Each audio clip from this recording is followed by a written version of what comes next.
When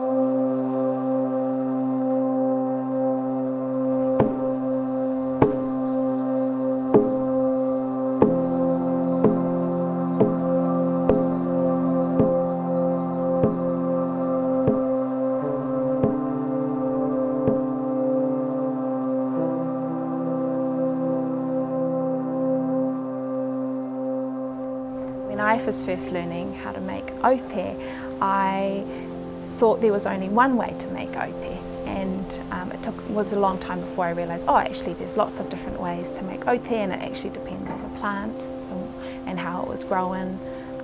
So it's important to be really flexible and just to respond to the plant and what's in front of you.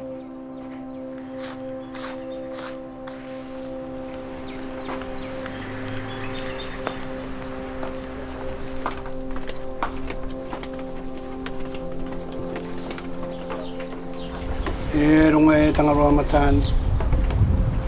Te ia ko o mātou tamariki nā au, o mātou apuru mai ki te ingutu are. Te kimi mārama ko o. Tō mai ki a mātou, tauturu mai a mātou, ki a mārama mātou. Te au peu, tātou mātou uitupuna. I rawe mai anunu, te akakaka ui tō mātou o kopapa. Tauturu mai i tō mātou api. Ke rau ia e te akamārama, te au mea katoa wai. I tau ki a mārama mātou. Tā mātou te e pati ki a koutou. Roto rawa i ringo o tō mātou atoko Yesu sia. Amen. Amen.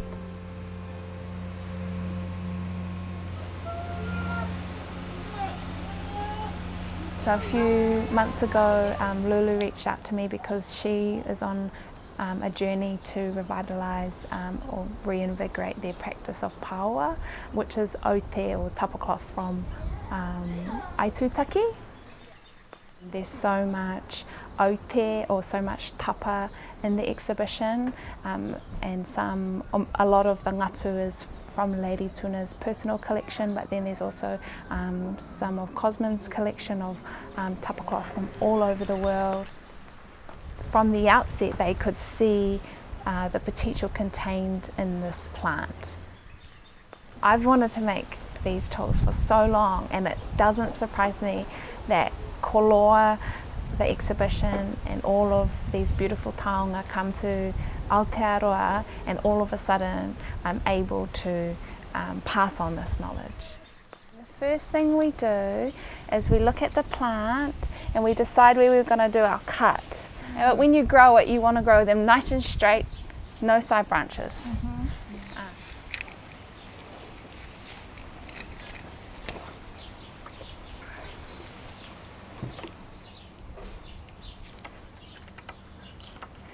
So usually I just do like an incision down the bottom, and then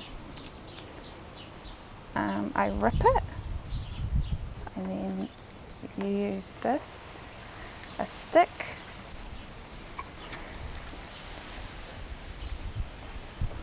So yeah, so you'll make the good cut. This already had a cut, so I'll just go with that.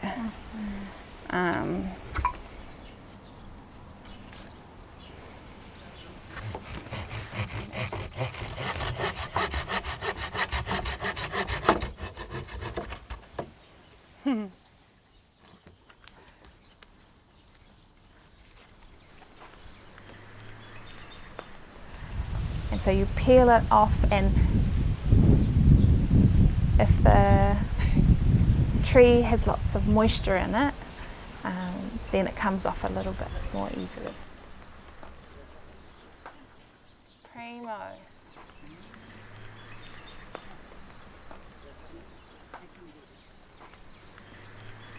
You cut this way, and then you peel it, and then you peel off the outer bark.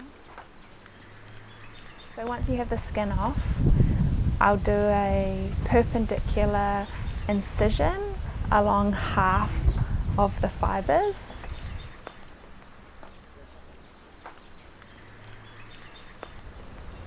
So I'll make a very light cut along the fibres so that it goes into the skin, but it doesn't cut all the way through. And then I'll fold it over and then peel off the outer bark, peeling off the skin. And this is a really amazing process because it's very similar to extracting muka. So when I first did this process, I was like, oh, this is so familiar, this is how you make muka. And so I've always thought that, oh, this is maybe the whakapapa, the genealogy of that process is we knew how to make Aute, we came to Aotearoa and we tried that same process using harakeke, and that's how we extracted the secret in the fibre of harakeke, which is muka.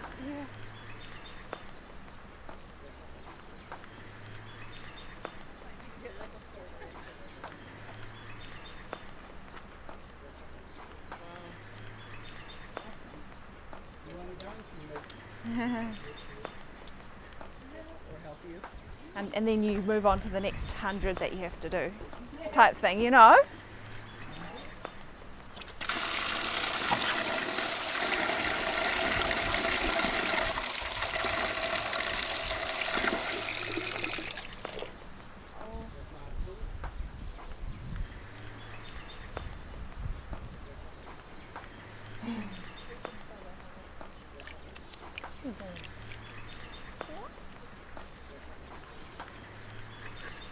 Usually your buckets are like a lot smaller than this, and then the strips are a lot longer.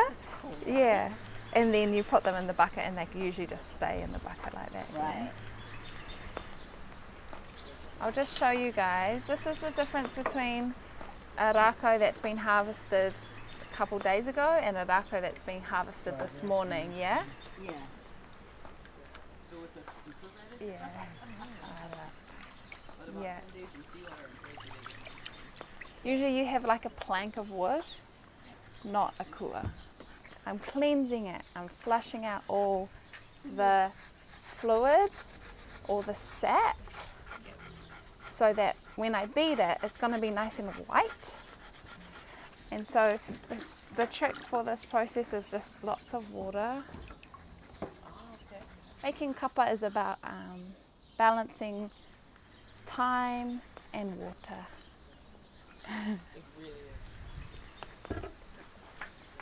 Once you've taken off the outer bark, then I scrape using a scallop shell, using the serrated edges of the scallop shell, and that helps to soften the fibres. And as I'm scraping with the shell, I'm cleaning the fibres, I'm flushing out all the sap, I'm cleansing the Aute. To me, it's a process of there's lots of water inside the cells of the fibre, and I'm extracting them.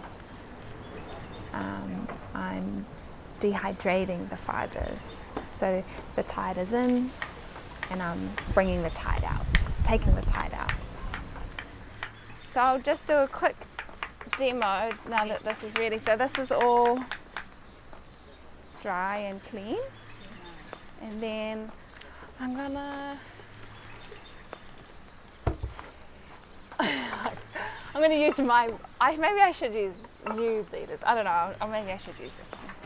I'm so used to my own ones.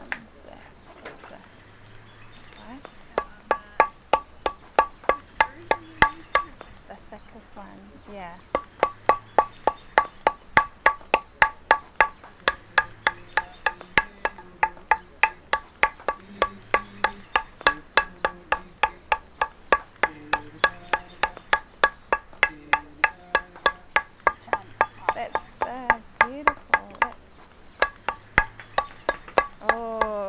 This one is nice.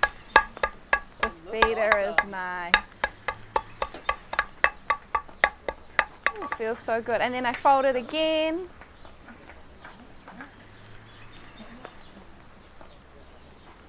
And do you beat yours dry? Well, I've scraped as much water out as possible. So it's not dry, it's pretty moist.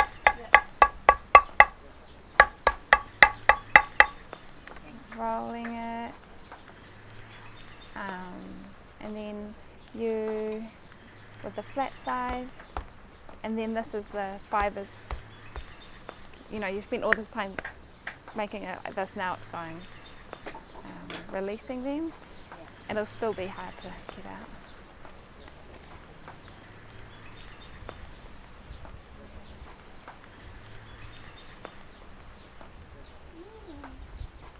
Son of a gun, get out of here. Nice. Yay. Here we go. That is Aute.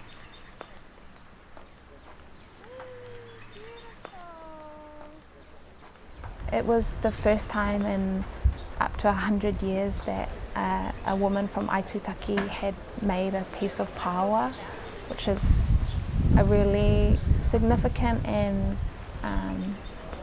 beautiful thing to be part of, and quite emotional for them as well, to embody the actions and the practices of their tupuna, and to be carriers now of that knowledge and to continue that journey, that really exciting journey. And I love sharing this process because it's so different and it's such a process of transformation. And you start off with a stalk with bark on it, and then it turns into this beautiful piece of cloth, and it's just magical. It's alchemy, so I think that's really special.